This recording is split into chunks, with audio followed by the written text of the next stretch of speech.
I'm Gorilla Monsoon. I'm Bobby the Brain Heenan. And I have no idea what the hell we're doing here. Does he ever? Gene, we're recording a promo for a podcast. What the hell is that? It's a show where... Promo, that's where you hype something. Why don't you be serious? He asked. Oh, Heenan, damn it, I know what a promo is. What the hell is a podcast? It's a show where people, they talk into microphones, usually from their house. Naked, too. Stop it. So, why do they do that? I'm not sure, really. Definitely not for the money. Oh. You better believe it. So, what's this one called? Let me see. The Hot Tag Podcast. Whoopee. Does anyone listen to this? Well, I don't know. I'm sure The government is testing it as an alternative to the chair. Will you stop that? That's not nice. Oh. It's illegal in 11 states. Quiet. And welcome to the Hot Tag Podcast. They're not really naked, are they? I certainly hope not.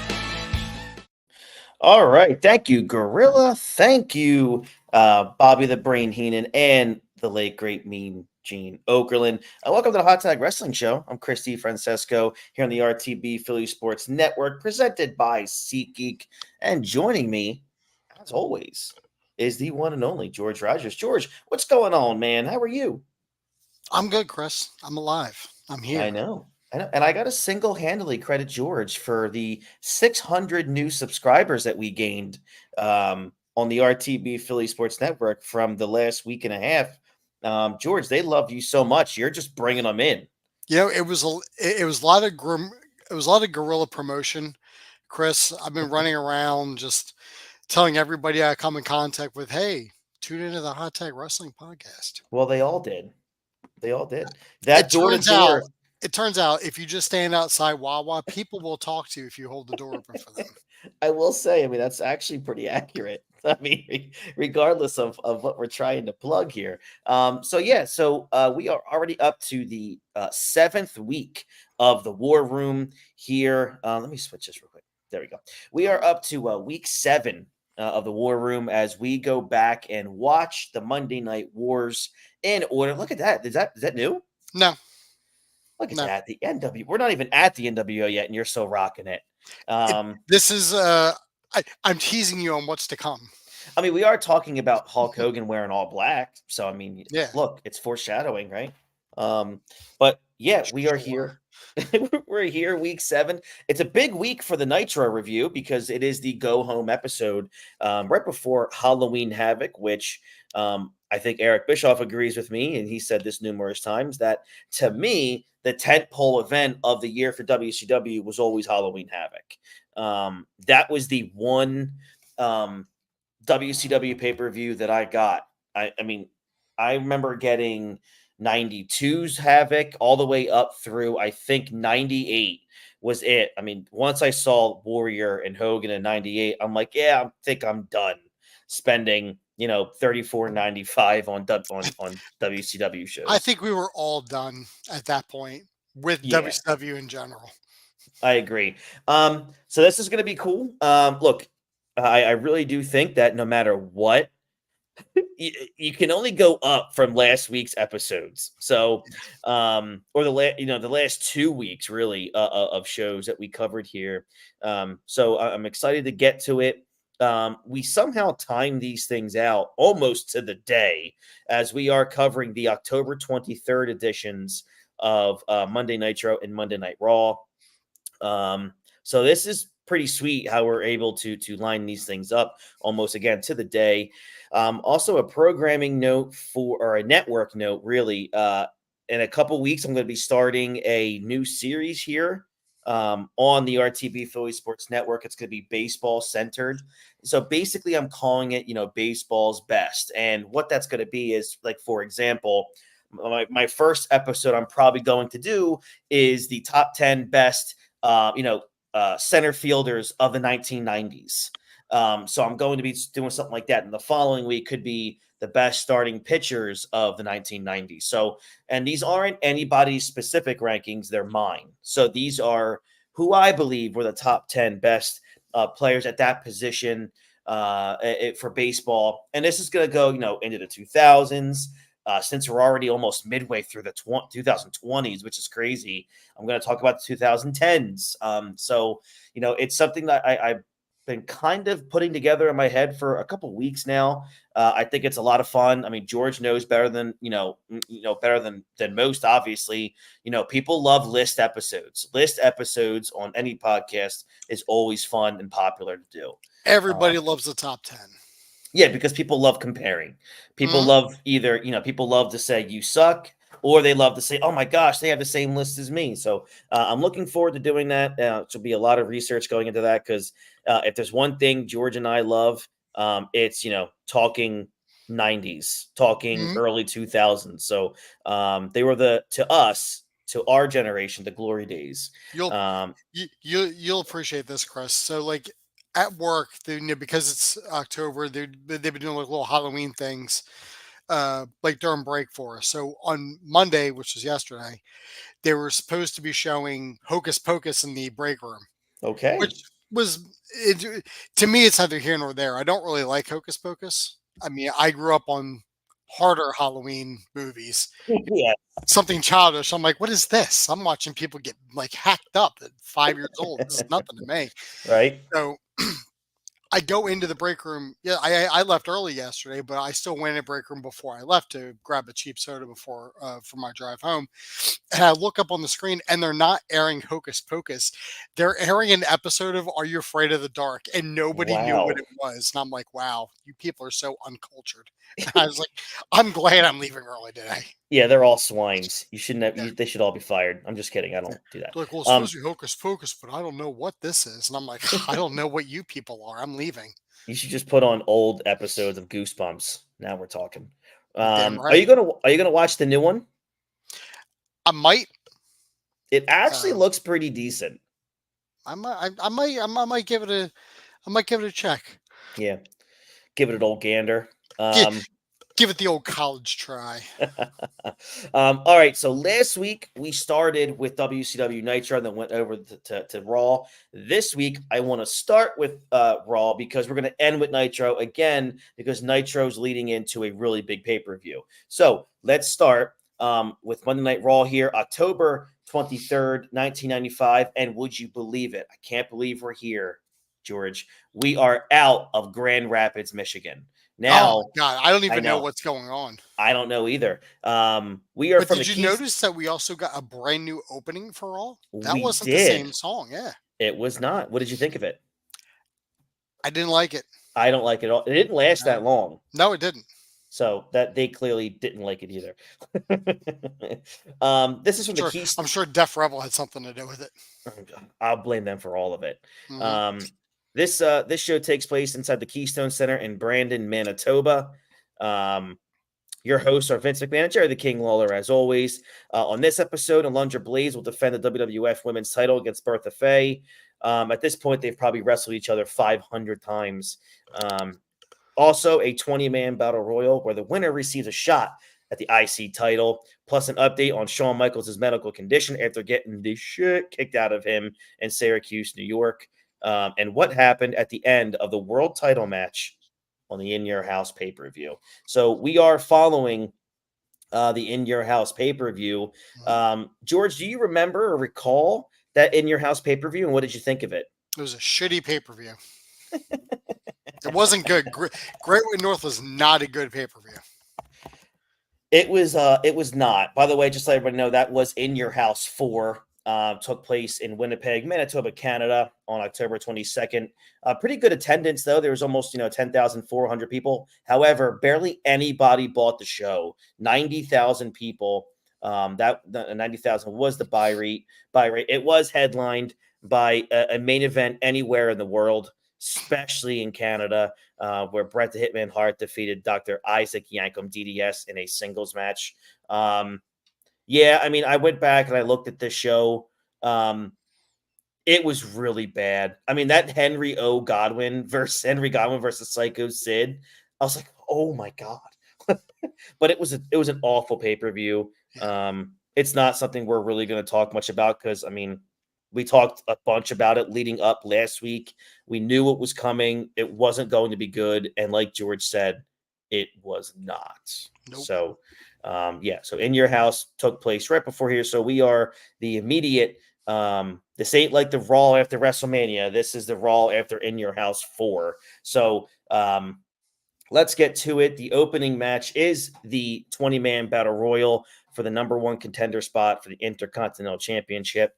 I'm going to go through some of the names. Actually, you know what? F it. I'm going to let you all know all the names that were in this thing and just where we are in 1995 for the IC title.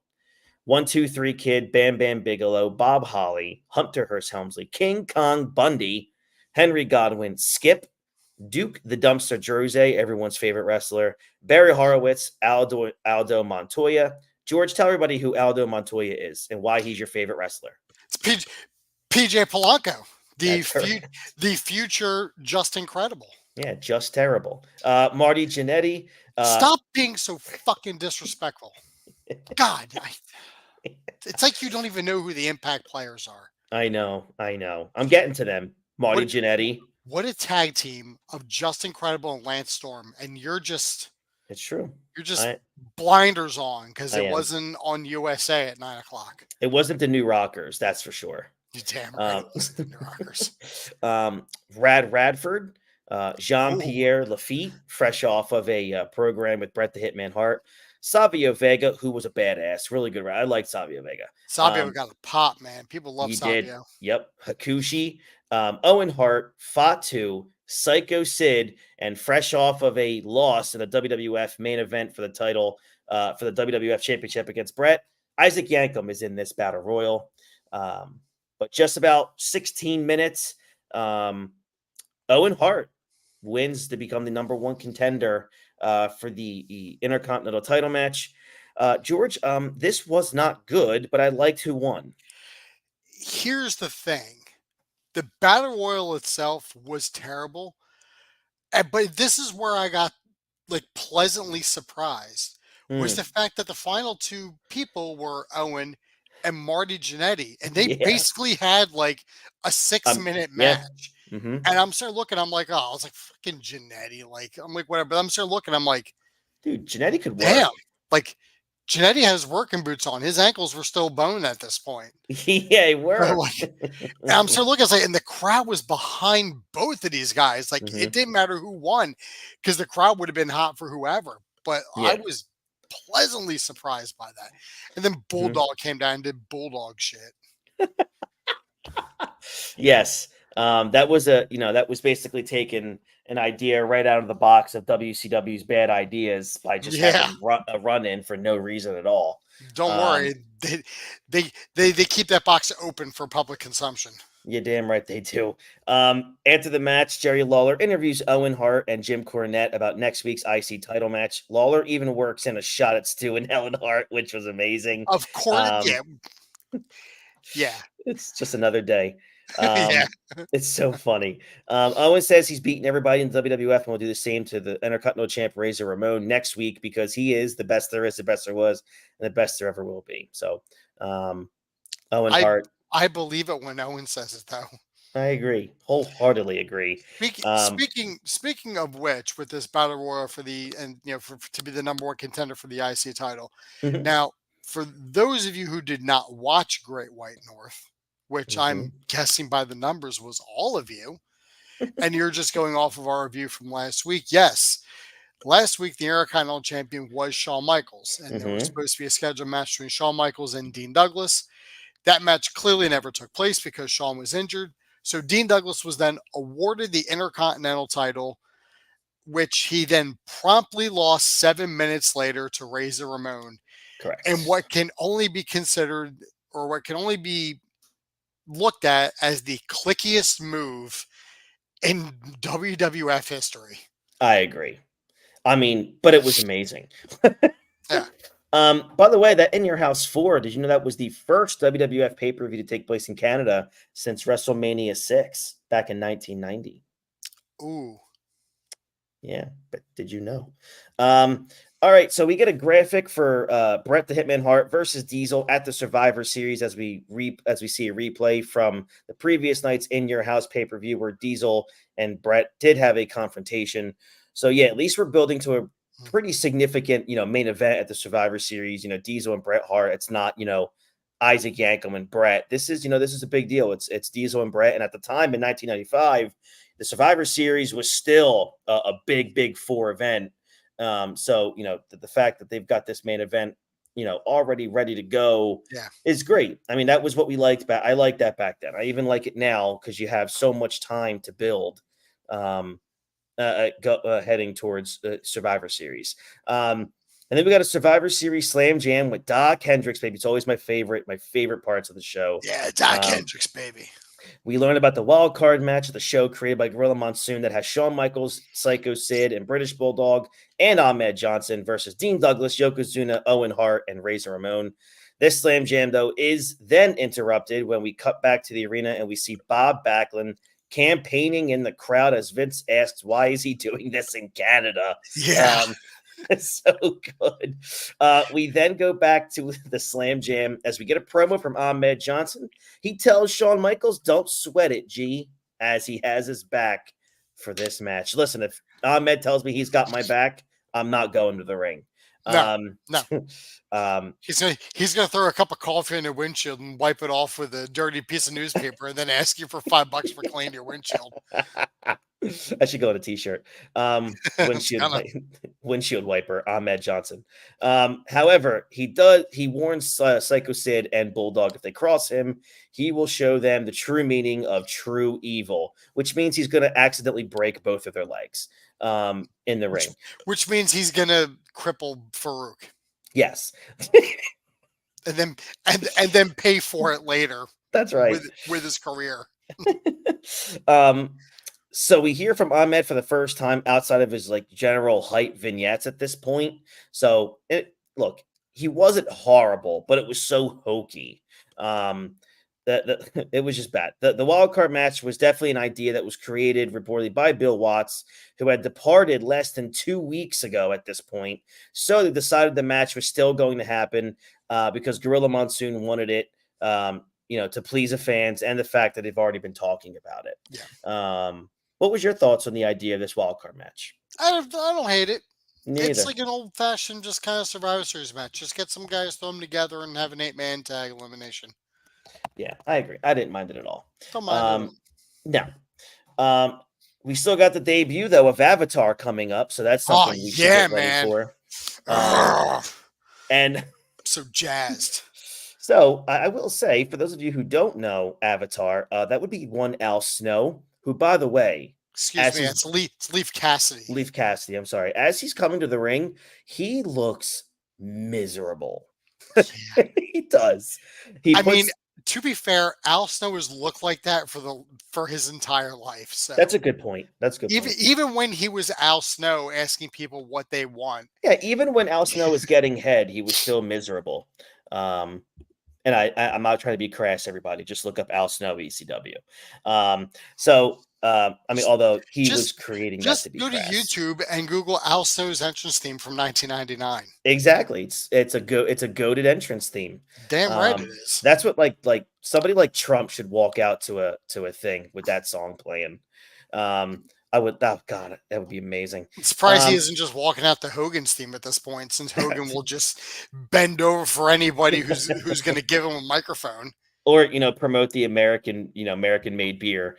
Please stop putting a microphone in front of Hulk Hogan at this point. Yeah, he is. The lies will never end with him. It's unfucking believable. It really is. He's something else. He is a whore for the spotlight. Like I thought Flair was bad, but Flair's not doing interviews on news channels. He's just going up to people on the streets and shouting woo and grabbing a joint out of their hand. And that's just Nate. Hogan's like, hey, my real American beer, dude. It's like, oh, what? It's probably like Milwaukee's Best or some shit. It is. It definitely is. Natty Ice. Al Snow or Leif Cassidy or Avatar, whatever you want to call him, is going up against just a jobber in the business. Brian Walsh is his name. I tried to look him up. He really wasn't anybody else but Brian Walsh, unless I'm missing something. So it's funny because the way that they kept saying his last name, I couldn't tell if they were saying Walsh or Lodge Oh, because wow. of like Vince McMahon's marbles in his mouth when he was saying his last name. It wasn't until Jerry Lawler said, "Oh, he's probably out partying with his cousin Joe last night." I'm like, Joe Walsh from the Eagles. I'm like, got it, understood. Uh, and and this was a pretty terrible match all the way around, and you even heard it in commentary. So like if Walsh like wasn't horrible or even maybe remotely easier to work with as an opponent to Avatar, maybe the character would have lasted a few more months, but you could even hear it in the commentary. McMahon was burying Walsh for seeing how bad he was. And Yeah. there were some really bad, like terrible sequences in this match. One, having Avatar walk to the ring holding his mask, And only then to put putting it his on in mask the on when ring. it started. It's just so bad. Plus, the crowd, like, literally were completely dead. I mean, dead. Because they had no idea who any of these guys were. There was no hype package for Avatar. Yeah, yeah. So according to Al Snow, he did a shoot interview years later. His what he thought the reasoning behind this gimmick was the company and McMahon and Vince thought that Mortal Kombat was becoming so popular that he was already doing that Shinobi gimmick. So they wanted to bring him into the company. Al Snow even said that he was going to be built up through a series of vignettes, similarly to how, yes, Glacier was being built up in WCW like a year later. So this was not good. Even Dave Meltzer, who, I despise more than anybody in the entire world of wrestling, he said, he was given the excuse for the match being poorly, besides nerves for both men, was that the ropes were stretched out and not tightened, plus covered in baby oil after the battle royal. I don't think that's necessarily true. But it's what Dave reported. Fuck? It's Dave Meltzer. But it is what it is. I think 6 months later, he became Leif Cassidy. I think it was about 6 months later he became Leif. So we get back. Barry Didinsky is in. He's back from wherever he was to talk about Brett, Sean and Brett stand-ups. And, of course, the classic videotape is tossed in for free. God, those old, like, the cardboard stand-ups. Did you ever own one of those, George? No, but a friend of mine had that Shawn Michaels one. Wow. And also had one of The Rock as well. Interesting.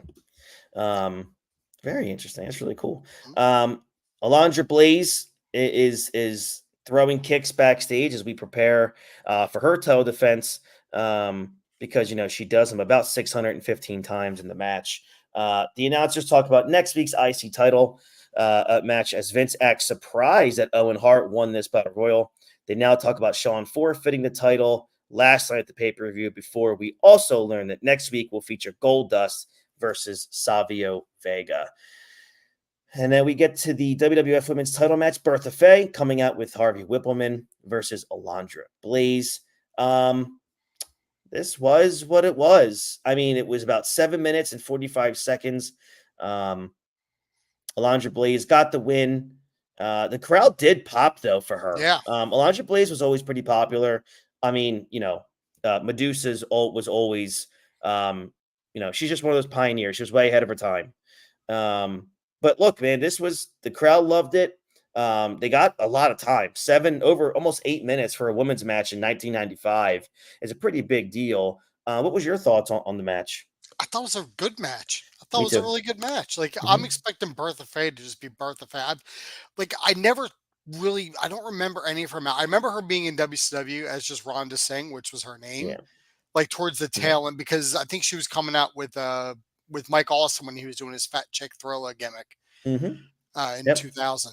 So it's like actually getting to kind of see her in a match with another woman, especially someone like Alundra Blaze / Medusa. It's like, wow, like they went and they went for it, and the crowd was in it the entire match.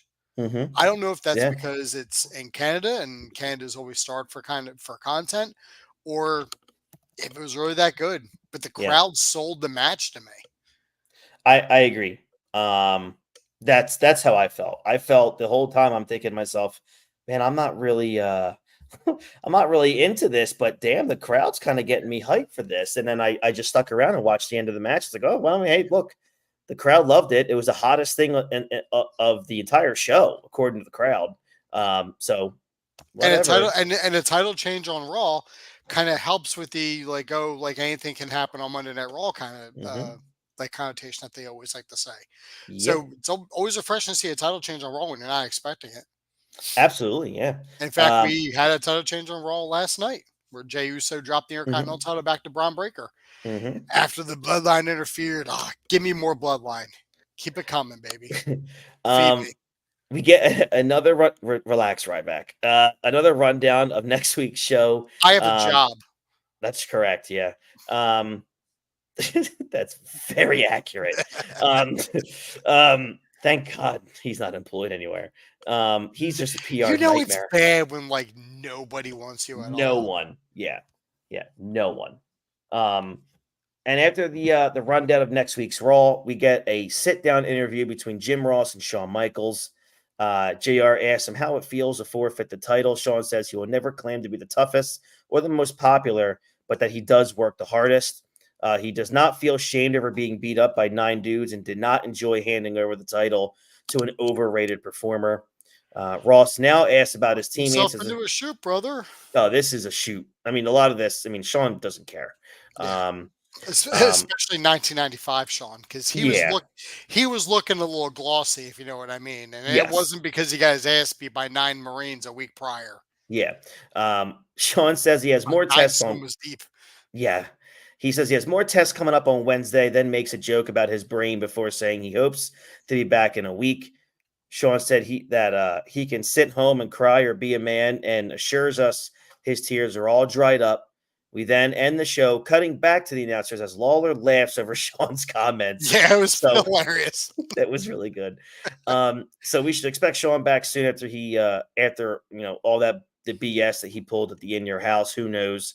The Wrestling Observer, Dave Meltzer did report that Shawn was scheduled to return on November 3rd.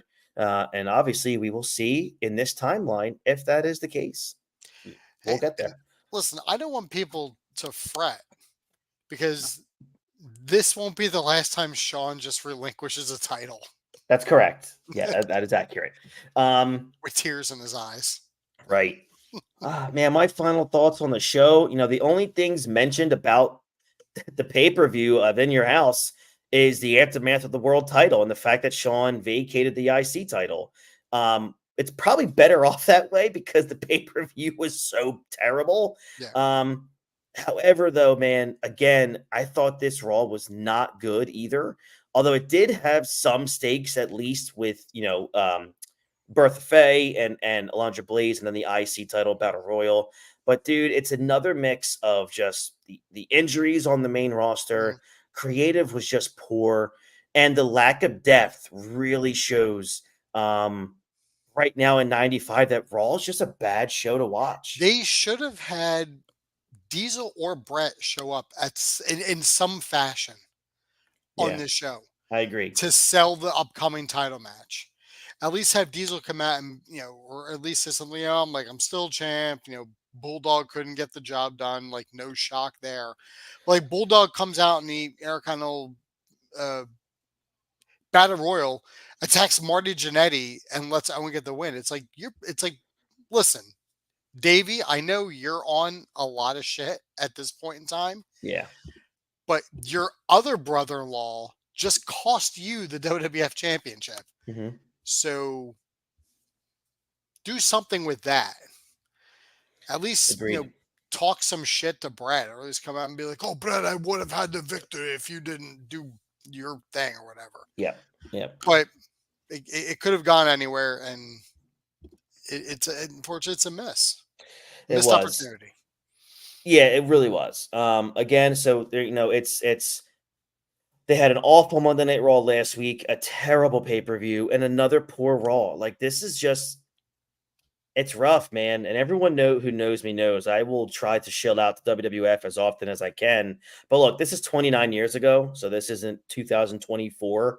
There was real competition on the other channel, not what we see today. I mean, Raw was putting this out every Monday in 95 with what Nitro, look, Nitro might not have been a lot better, but it was much easier to get through at this period of time. And it was for the next, couple years, which I mean, we will get to, but it's not good when we're 3 shows in a row now where WWF is nearly unwatchable. And that's hard. So let's go to the other side. Let's get back into the United States here. Go and watch what the world was watching at this time. George, you did it last week. Who was on Monday Night Football this week in 1995? I didn't look. I'll look right now. All right, let me know. Let's see what that was. All right, so here we are. Eric Bischoff, Bobby the Brain Heenan, and Steve Mongo McMichael are on commentary, and they are live from the home of the Thompson, Conrad in Huntsville, Alabama. According to reports of this show, 7,000 fans attended. Only 2,100 of them were paid. So a lot of free tickets were handed out in Huntsville, Alabama. So, Chris, the Monday Night Football game for October 23rd, 1995, the New England Patriots defeated the Buffalo Bills by a score of 27-14. The Patriots were 2-5, and the Bills were 5-2. Damn, it was an upset. A little bit of an upset there. Oh, how about that? All right, opening contest. Macho Man Randy Savage beats Kurosawa after a flying elbow drop at just about 5 minutes and 50 seconds. Okay, so right off the bat, I have a problem here. Booking this match, dude, was so stupid because Savage and Kurosawa were already booked for Halloween Havoc, so neither of them are in a position to lose, especially the fact that Kurosawa, who the company was building as a pretty big talent on Worldwide and WCW Pro. So you have Savage's left elbow being taped up because I think he was legitimately hurt. I think he had a torn tricep for real at this point. But still, Savage gets his ass kicked. He hits a few moves, and then gets the elbow drop for the finish. This was pretty stupid, man. I understand starting a show off hot with Macho Man Randy Savage, but there was no point for this. I think you're on mute. Oh, I am. There you go. The match sucked too. It was so bad. So bad. It wasn't good. Like there was zero chemistry. Kurosawa didn't even get an entrance. He was already in the ring. He was already, yeah, right. So right. like, why do I give a shit if you're going to build up a guy if you're not even going to give him an entrance? Agreed. Why do I care? Totally agree. Great point. Like Macho hit him with a clothesline from the back. He falls down and then just kind of squirms to get in position for Macho to hit the elbow. And so bad. I'm looking at him like, this is just awful. Really poor. Not a good start for WCW, but hey, you got Macho Man right off the top of the show. Listen, I know we love when Mach hits the elbow drop, but he should have had a secondary finisher as well. I agree. Like just a pile driver, like something. He had a good pile driver too. Because him just doing like a body slam or something to get someone in position for the elbow drop, and even that, it looked like as Jim Cornette says, looked as fake as a football bat. Yeah.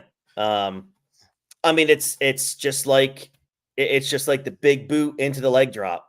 Yeah. Like the boot might be more devastating than the leg drop. I mean, if Hogan ever gets it up to your head. So we get to Eric Bischoff, who is right off the bat letting us know about Hulk Hogan.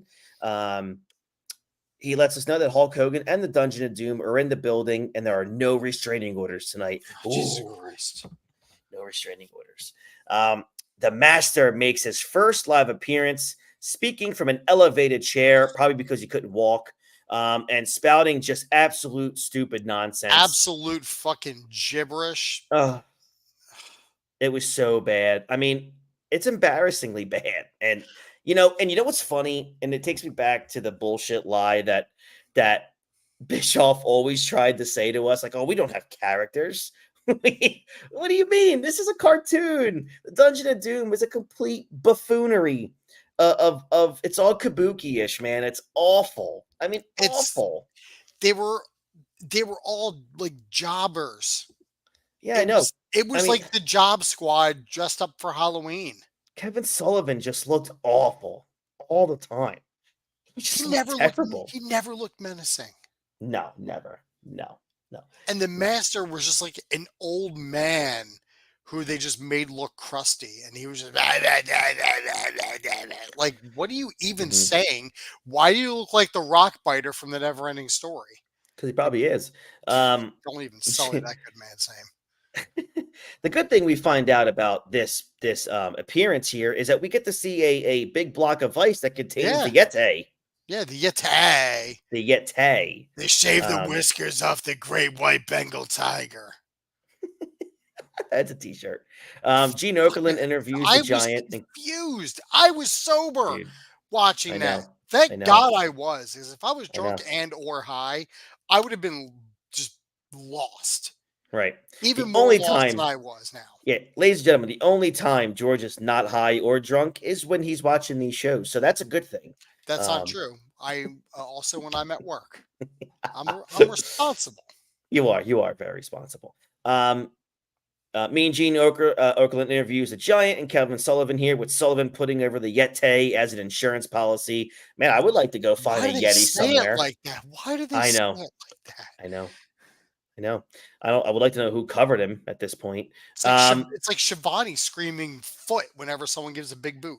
Yeah, and then the Giant vows to murder Hulk Hogan Yeah, he's gonna live on pay-per-view. kill There's a him. lot of murder going on There's a between the lot Giant of and murder Hogan. going on. I mean, Yeah, hey, you you know, 995, it was the time for murder. It very much was. Got the Menendez brothers are Yeah. just hacking up their parents. OJ may or may not have killed his wife. Hey, you Hmm. know, it was a time, man. The 90s were a whole vibe. As the kids say, it was a vibe. If I could explain the 1990s in one word, it's vibe. the 90s were a vibe. If I can describe the 90s in one word, it's pogs. That's true too. Okerlund interviews WCW champion Hulk Hogan and Jimmy Hart. Hogan just goes off the rails again. He's bumping rails is what he's doing. Oh, it's just so bad. Just fat rails with Jack Nicholson. I really want people to realize this is what he actually said. He said this to Mean Gene when he said that he might keep his black look after Halloween Havoc. And I quote, "Because we know what a man with black gloves and a black bandana is capable of." That's what we get. Yep. Say your prayers and take your vitamins, ladies and gentlemen. Yep. Barely thinly veiled. Hogan then rips off his neck brace and says he is going into his title defense at 100%. He accuses Sting of trying to steal his gimmick because Sting is going to wear red and yellow tonight, and he is ready to deal with him, Lex Luger, or Randy Savage. Dude, I mean, you know, I look at these interviews in WCW with Hogan, and I go around and I think, man, you know, thank God Vince Russo had a filter in Vince McMahon in the WWF. Thank God Hulk Hogan in the late 80s had a filter in Vince McMahon, because Hulkamania might have stopped a long time before it did if they let Hulk Hogan say what he wanted to say all the time. It might have been ideal for Eric Bischoff to give some bullet points to Hulk Hogan in this era. Next match here is Eddie Guerrero and Mr. JL defeat Chris Benoit and Dean Malenko when Mr. JL pins Dean Malenko at 9 minutes. How about this match? This was a lot of fun. Listen, yes, it was. Mm-hmm. But once again, we were given something great. Yeah. Which was then shortchanged by some backstage bullshit that they just had to fucking show. Mm-hmm. Yep. It doesn't end, man. It's just, can't we just have a good match be a good match with nothing interrupting it? This literally could have been a show stealer. And Agreed. I think Bischoff knew it. And he's like, well, we can't have that. No. We can't have anything outshine Hulk Hogan talking about what men in black gloves and black bandanas do. No, we got to have some backstage horse shit where Scott Norton is trying to fight the fucking Dungeon of Doom for some unknown reason. Yep. Who Well, gives a shit, Scott I Norton? know. No one's seen you in weeks. Who I know. cares? I know. I'm with you, man. It was again, it's just one of those things where it's like, why are we doing some of this shit? Just why? I don't understand why we can't just have a match without interruptions, without interference. Just give us a clean finish, a good match with a clean finish. Is that too hard to ask for? The answer is yes. Yes. After the match, Brian Pillman attacks Eddie Guerrero and gives him a nice DDT in the aisle. Really good bump there. I really enjoyed that. Next match, Sting and Lex Luger beat Harlem Heat when Sting pins Booker T after a flying clothesline at just over 7 minutes.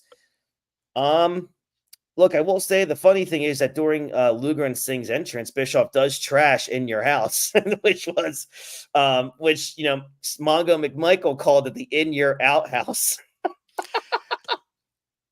I mean, it's funny, but given what's going to come, oh, I know. Oh, it's like the old saying: people who live in glass houses shouldn't throw stones. Correct. Perfectly stated there, my friend. Because you and I watched a little bit of Halloween Havoc on Friday when I was over your house, or Saturday when I was over your house. Yep, and I finished it the other day, and I was like, and "Ooh." From what we saw, Yeah, outside of DDP and Marvelous Mark, Yep. just was bad. Very. After the match, the Giant comes out, chokeslams Luger and Sting, which I feel like we see every episode of Nitro. Randy Savage runs in to give it a go, knocking out Kevin Sullivan out of the ring, while Hulk Hogan makes the last appearance in this babyface rendition. And he gets Savage a step aside before putting on a small mini match with the Giant before Hogan and Savage take out the Dungeon of Doom. After this, thank God, Doug Dillinger steps in with Thank a club to hold Hogan back as the show goes off the air. The ice breaks and the Yeti, who's a mummy, pops out, but like you barely get to see him before the show goes off the air. So just so poor. The show just had an overrun like Dynamite does. We all should be like Dynamite, shitty and overrated.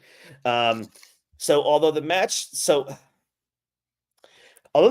quality of the opener and main event was horrible, I will say this about Nitro.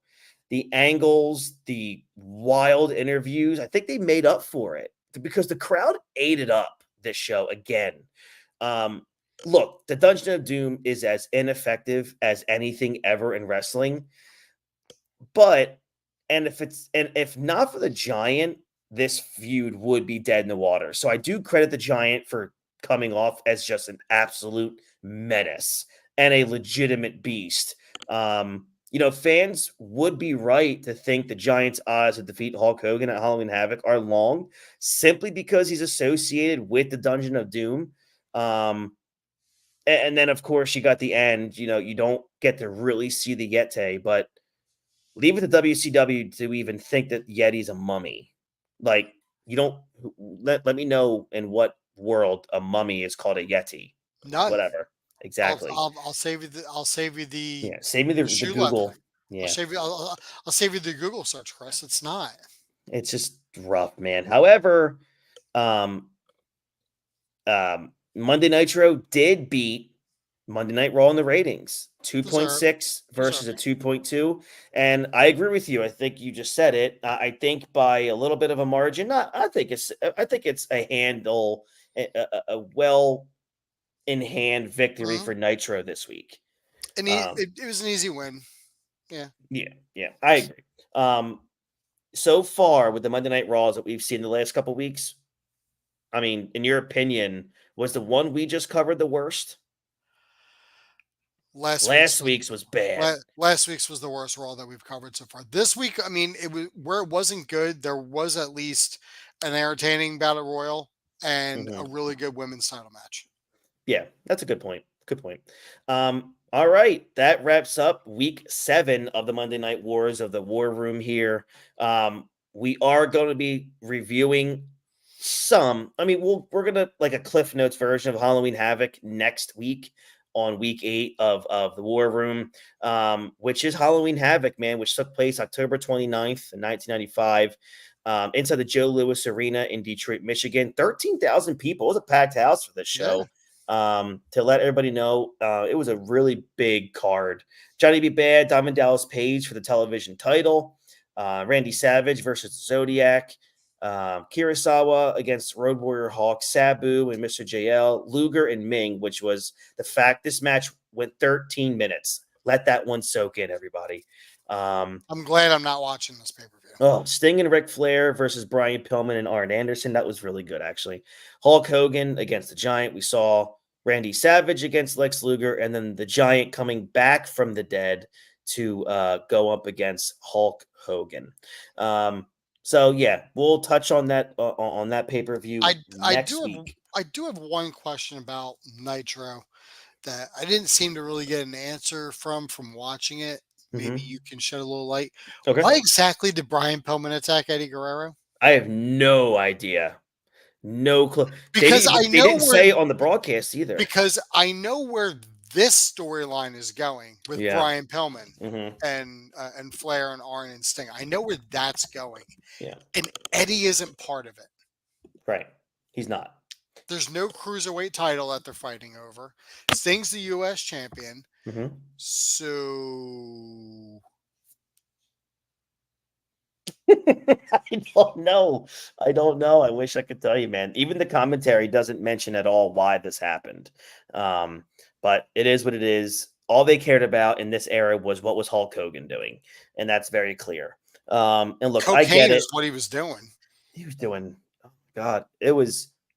Man, you get like after like the first 10, 15 minutes of the show, it's like, God, if I never saw Hulk Hogan again, I'd be thrilled. But now I understand why the crowd was booing the shit out of him from time to time. Because it was the same thing every week. He hasn't had a match on Nitro since the first episode of Nitro. That's true. That's very true. He's just come out talking about the Dungeon of Doom, and that's all it's been. Maybe just like some roughhousing or like some like goings on, but that's it. That's all it's been. Yeah. Terrible. Give me a little more. Yeah, I agree. Totally agree with you. All right, if you guys are watching this on YouTube, please like, subscribe, and ring that bell for notifications when we're going to go live again. Again, I announced in the beginning of the show what I got coming up. It's going to be a baseball-centric thing on this network. It's kind of like a baseball best. I'm going to look back at top 10 lists of certain positions from the 90s, the 2000s, and the 2010s. I'm going to have more on that in just a little bit. It's going to be starting in just a little bit here. Looking forward to doing that. Excited because I think I'm going to do those live because hopefully people are commenting as I'm giving out my lists so we can talk back and forth about that. So I'm excited for all of that. Again, I want to thank everybody who tuned into the show. This past week, again, I don't know what the hell happened, but the War Room Week 6 generated over 2,000 views already now and over 600 new subscribers to the channel. So thank you very much. People love the Monday Night Wars, Chris. It brings back a lot. I mean, our demographic look at the Monday Night Wars as if it happened yesterday, and it's clear. I'm hoping with some of these new followers who are now listening and watching along with us, I hope they are people who maybe didn't live through the Monday Night Wars or only have like a vague recollection. They can kind of see, oh, like this is how it actually was, not how the IWC likes to portray it on social media. Yeah. You ask the IWC anything about the Monday Night Wars, the only thing that they mentioned is the NWO, the 83 weeks, and the Attitude Era. That's it.